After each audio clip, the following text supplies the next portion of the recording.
تبارك الذي جعل في السماء بروجا وجعل فيها سراجا وقمرا منيرا، وهو الذي جعل الليل والنهار خلفة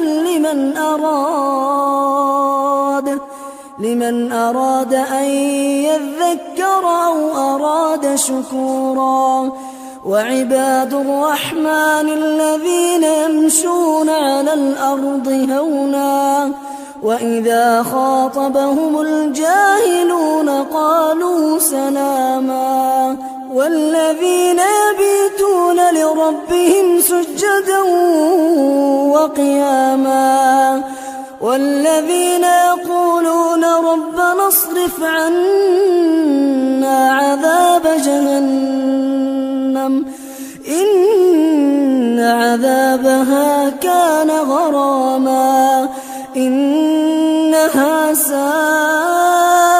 مستقرا ومقاما. والذين إذا أنفقوا لم يسرفوا ولم يقتروا وكان بين ذلك قواما. والذين لا يدعون مع الله إلها آخر ولا يقتلون النفس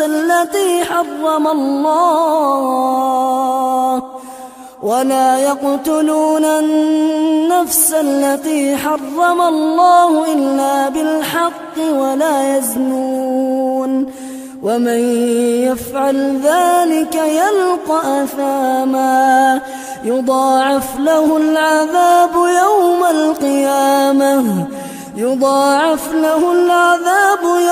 القيامة ويخلد فيه مهانا إلا من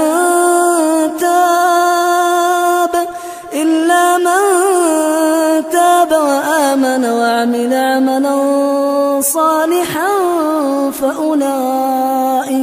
فأولئك يبدل الله سيئاتهم حسنات وكان الله غفورا رحيما. ومن تاب وعمل صالحا فإنه يتوب إلى الله متابا. والذين لا يشهدون الزور وإذا مروا باللغو مروا كراما.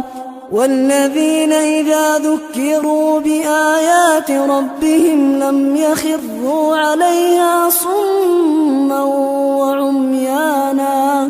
والذين يقولون ربنا هب لنا من أزواجنا وذرياتنا قرة أعين واجعلنا للمتقين إماما. أولئك يجزون الغرفة بما صبروا ويلقون فيها تحية وسلاما خالدين فيها حسنت مستقرا ومقاما. قل ما يعبأ بكم ربي لولا دعاؤكم فقد كذبتم فسوف يكون لزاما.